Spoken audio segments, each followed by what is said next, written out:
Perkenalkan, nama saya Sugiyarti Shanifah dengan NPM 198220169 dari kelas Agribisnis 4 kelompok 4. Di sini saya akan membahas mengenai konsep dan urgensi konstitusi dalam berbangsa negara Indonesia. Konstitusi adalah seperangkat aturan atau hukum yang jaminannya paling efektif.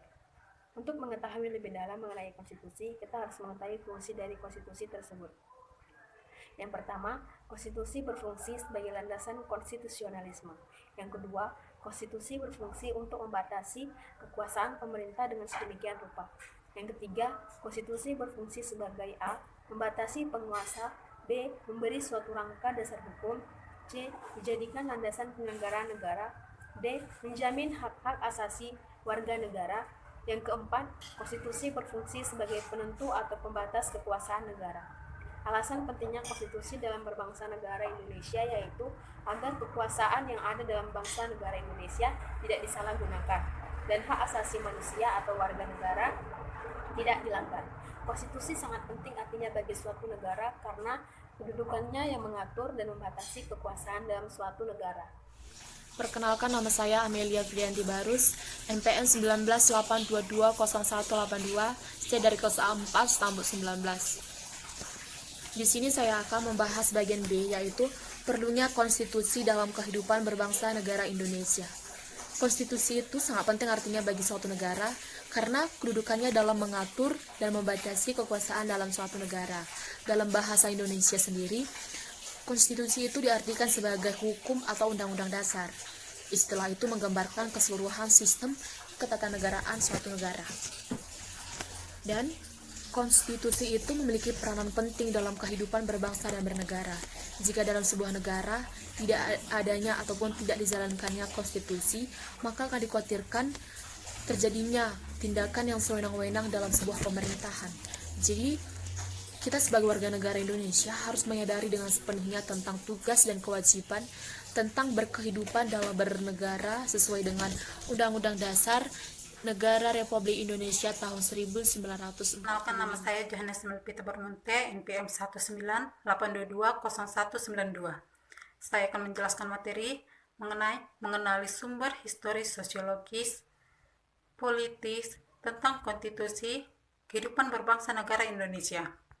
Menurut Hobbes, manusia pada status naturalis itu bagaikan serigala, yang artinya yang kuat mengalahkan yang lemah. Lalu timbul pula pandangan bellum omnium contra, yang artinya perang semua lawan semua. Hidup dalam suasana demikian pada akhirnya menyadarkan manusia untuk membuat perjanjian antara sesama manusia yang dikenal dengan istilah factum unionis. Selanjutnya timbul pula perjanjian rakyat untuk menyerahkan kekuasaannya kepada penguasa untuk menjaga perjanjian rakyat yang dikenal dengan istilah factum subjectionis. Adapun tujuan konstitusi yaitu untuk memberikan batasan sekaligus pengawasan terhadap kekuasaan politik. Konstitusi juga bertujuan untuk melepaskan kontrol kekuasaan dari penguasa tersendiri. Selamat siang. Perkenalkan, nama saya Rizal Nurdin Rifai, NPM 198220132. Saya dari kelas Agribisnis A3. Di sini saya akan membahas tentang materi membangun argumen tentang dinamika dan tantangan konstitusi dalam kehidupan berbangsa negara Indonesia. Langsung saja ke materinya. Pada pertengahan tahun 97, negara kita dilanda krisis ekonomi dan moneter yang sangat hebat. Krisis ekonomi dan moneter yang melanda Indonesia ketika itu merupakan suatu tantangan yang sangatlah berat. Akibat dari krisis ini, harga-harga melambung tinggi, sedangkan daya beli masyarakat terus menurun. Sementara itu, nilai dari tukar rupiah terhadap mata uang asing, terutama dolar Amerika, semakinlah merosot. Menyikapi kondisi seperti itu, pemerintah berusaha menanggulanginya dengan berbagai kebijakan. Namun, kondisi ekonomi yang tidak kunjung membaik, bahkan semakin hari semakin bertambah parah. Krisis yang terjadi meluas pada aspek politik juga. Masyarakat sudah mulai tidak lagi mempercayai pemerintah. Oleh karena itu, timbullah krisis kepercayaan pada pemerintah. gelombang unjuk rasa secara besar-besaran terjadi di Jakarta maupun di daerah-daerah. Unjuk rasa tersebut digagasi oleh mahasiswa, pemuda, dan berbagai kalangan lainnya. Pada masa reformasi, pertengahan tahun 98, muncul beberapa tuntutan reformasi di masyarakat. Tuntutan tersebut diutarakan oleh berbagai komponen bangsa, terutama oleh mahasiswa dan pemuda. Beberapa tuntutan reformasi itu adalah sebagai berikut. Yang pertama, mengamandemen Undang-Undang NRI tahun 1945, menghapuskan doktrin dui fungsi Angkatan Bersenjata Republik Indonesia, menegakkan supremasi hukum, penghormatan hak asasi manusia, serta pemberantasan korupsi, kolusi, dan nepotisme yang kita kenal sebagai KKN. Melakukan desentralisasi dan hubungan yang adil antara pusat dan daerah, mewujudkan kebebasan pers, dan yang terakhir itu mewujudkan kehidupan demokrasi. Perkenalkan, nama saya Francis Kusalawa, NPM 198220156 dari kelas Agribisnis 4. Baiklah, di sini saya akan melanjutkan materi dari saudara kami Rizal.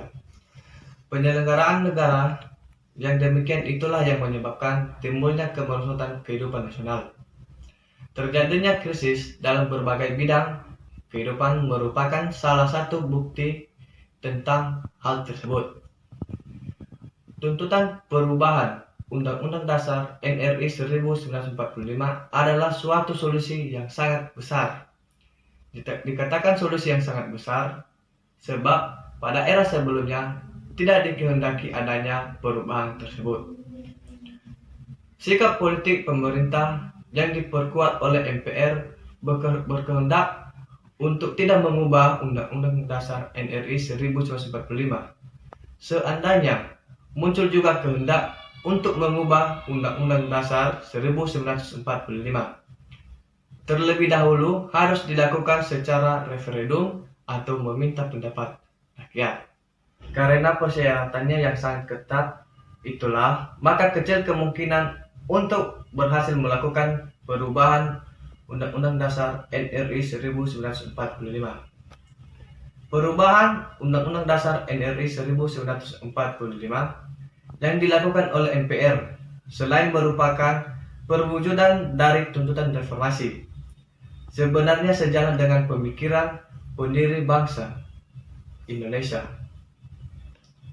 Ketua Panitia Penyusun Undang-Undang Dasar NRI 1945, yakni Insinyur Soekarno, dalam rapat Panitia Persiapan Kemerdekaan Indonesia 18 Agustus 1945, diantaranya menyatakan sebagai berikut, bahwa ini adalah sekedar Undang-Undang Dasar sementara, Undang-Undang Dasar kilat, bahwa barangkali boleh dikatakan pula, inilah revolutionment, nanti kita membuat undang-undang dasar yang lebih sempurna dan lengkap.